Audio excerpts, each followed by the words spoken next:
Magandang umaga, Philippine Air Force. Narito ang magiging lagay at taya ng panahon ngayong linggo, 08 March 2026.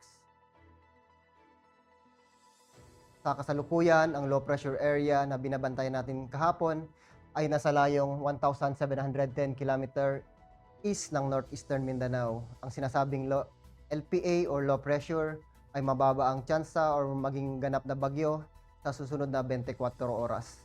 Hindi rin to inaasahan na papasok sa ating Philippine Area of Responsibility.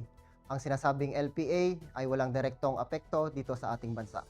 Samantala, northeast monsoon pa rin or hanging amihan ang nakakaapekto sa northern at central Luzon. Samantala, easterlies naman or mainit na hangin na nagmumula dagat Pasipiko ang nakakaapekto sa nalabing bahagi ng ating bansa. Dulot pa rin ng northeast monsoon or amihan ang Cagayan Valley, Apayao, Kalinga at Aurora. Inaasahan pa rin natin ang maulap na kalangitan na may mahinang pag-ulan. Samantala ang Quezon, Oriental, Mindoro, Marinduque at nalabing bahagi ng Cordillera Administrative Region, inaasahan natin ang maulap na kalangitan na may mahinang pag-ulan. Samantala ang Metro Manila, Ilocos Region, Occidental Mindoro, nalabing bahagi ng Central Luzon, ganoon na rin ang nalabing bahagi ng Calabarzon, inaasahan natin ang bahagyang maulap hanggang sa maulap na kalangitan na may mahinang pag-ulan. Dito naman sa Eastern Visayas, inaasahan natin ang maulap na kalangitan na may kalat-kalat na pag-ulan, pagkulog at pagkidlat. Samantala, ang nalabing bahagi ng Visayas, inaasahan pa rin natin ang bahagyang maulap hanggang sa maulap na kalangitan na may pulo-pulong pag-ulan, pagkulog at pagkidlat.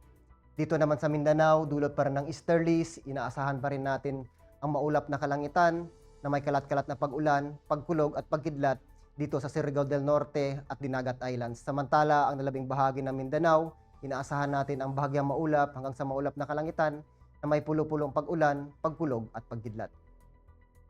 Para sa flight level wind chart, dulot pa rin ng northeast monsoon or hanging amihan, inaasahan pa rin natin ang malakas na hangin na nagmumula sa Hilaga, Silangan. Dito naman sa flight level na 10,000 feet, dulot pa rin ng amihan, inaasahan pa rin natin ang katamtaman na lakas na hangin na nagmumula sa Hilaga, Silangan. Dito naman sa 18,000 feet, inaasahan natin ang malakas na hangin na nagmumula kanluran dito sa Luzon. Samantala dito sa Visayas at Mindanao, inaasahan natin ang mahinang hangin na nagmumula sa Hilaga, Silangan.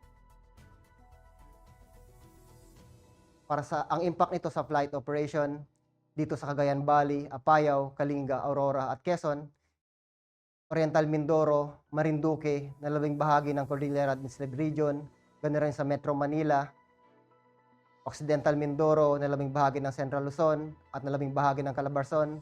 Dulot pa rin ng northeast monsoon or amihan, inaasahan natin ang cool and dry northeasterly flow, bringing strong wind and light rains. Ang impact nito sa rotary ay strong crosswind and wind gusts may restrict takeoff and landing, ganoon na rin ang hover operation. Pagdating naman dito sa fixed wing, inaasahan natin ang crosswind and moderate turbulence during approach and possible delays due to low visibility and light rains.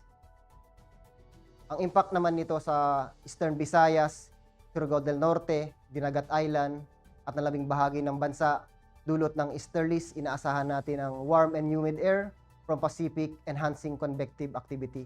Ang impact nito sa rotary, localized thunderstorm and light turbulence may briefly affect operation, especially inland, in the afternoon.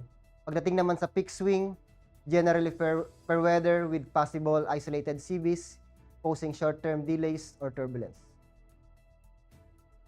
Ang araw ay sumikat kaninang 0609 at lulubog mamayang 1805. Meron tayong moon illumination na 76% decreasing.